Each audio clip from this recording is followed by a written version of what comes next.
Let's move to the defense. And I don't even think. I'm almost certain that if Will Anderson were in this draft class, he'd have been the first defensive player taken, maybe the first player taken. So, Traps, are you taking Will Anderson over Trayvon Walker's traits if you're the Jaguars, had he been in this draft class? Yes.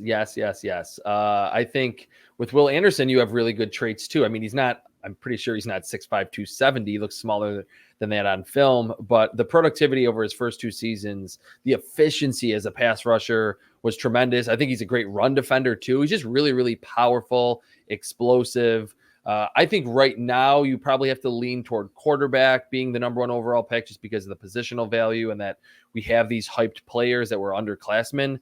But the first non-quarterback to go off the board, it feels like it's going to be Will Anderson from Alabama. I agree. He would have been at least or at worst a top 5 pick in this draft class. He probably should have gotten some more Heisman votes because I think he was that good of a player at Alabama. So he's 6'4", 245. That's what he's listed at. Okay. He allegedly ran a 4.56. He plays that fast. He'll be 22 when he starts his rookie season in the NFL.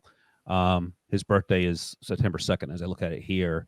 So fingers crossed that he doesn't have any issues with branding and crypto, because Kayvon Thibodeau 12 months ago was a slam dunk first overall pick, and he fell to 5. Josh, Will Anderson's obviously a dude. Anyone else that you like up there at the top on the defensive side of the ball that really we should be talking about? Miles Murphy from Clemson, defensive lineman. I love him. I mean, he's 6'5", 275, kind of like Trayvon Walker in that he could probably play on the edge, but has that hybrid size. So you're kind of wondering what he's going to become. I'm not concerned with that. I mean, this guy's a football player. He's got speed. He's got power.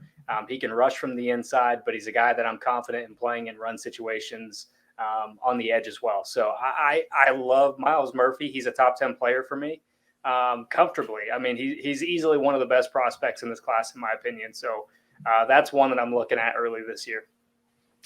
When are you having time to watch all these guys? Like, I literally have only seen these guys in passing while watching the 2022 class, and you're already 50 deep. What do you do? I mean, are you neglecting your son? How old's your son now? Is he even a year old? Yeah, he is. He'll be. Are you neglecting your son? Does he know what you look like? He does. Yeah, he's seen pictures of me. I've been told. I was going to say, what are you doing? He'll be 16 months here in less than a week. So. Oh, okay. So he's walking? Oh, yeah. He's walking. He's running. All that good stuff. Yeah, he's a handful. Yeah. I can imagine. It was funny today. My dog is actually 13, and he's 13 going on 1 million. So it's now like I was saying to my wife, is there an old folks home for dogs? So all I'm doing is it's like I'm cleaning up after this dog all the time. Like he's like a 800-year-old grandfather. But I used to say when my kids were your kids' age right now, and our dog was much younger, 95% of my day was spent repeating myself. The other 5% was cleaning up poop. And I'm returning to that now because this dog is having some BM issues. Oh man, what a time to be alive. But anyway, Josh is able to change diapers, watch his son, and grind tape early May. Let me ask you, Traps. Jalen Carter is the guy that Prisco wouldn't quit talking about during the actual 22 draft. It's the best player in that defense. I don't know how much you've seen of him, but I'm sure he flashed number 88 as you were watching the 5 or 6 other guys that ended up going in the top 100 for Georgia. Yeah, if there is a player like I just mentioned that I think Will Anderson should be the odds-on favorite to be the first non-quarterback picked in the 2023 draft.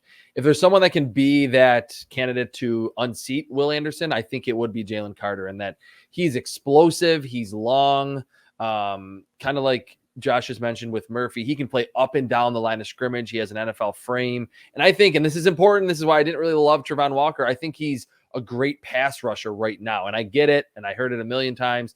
At Georgia, they asked their defensive linemen to do a bunch of different things. I thought they let Jalen Carter get up the field.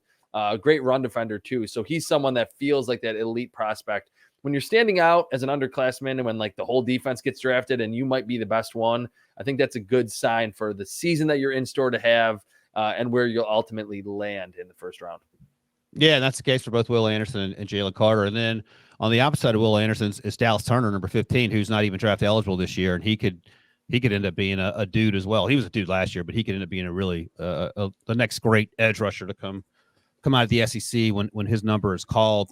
Had someone a source reach out and saw the mock draft there and said that they didn't love Nolan Smith out of Georgia, and they weren't as a first rounder, and they didn't love Brandon Joseph, who's now at Notre Dame. Like, again, not as a first rounder, and they had someone at Notre Dame say that, look, we're glad to have him, but he's not going to come close to replacing Kyle Hamilton, which I think we could probably all agree on. But again, I'm glad Brandon Joseph came back to school and has that opportunity to prove himself. Is there anyone on that list that you saw and just sort of, Josh, made you think that, I don't know? Because I know last year I had Jalen Carter going in the first round at one point, and I know you weren't super high on him. He went back to school. I think he got hurt, so he's back at Arkansas for another year. Yeah, Catalon's kind of an undersized player. My biggest issue with him was that he had a lot of missed tackles. Easily one of the more dynamic defensive players. I mean, kind of like a Buda Baker in that regard.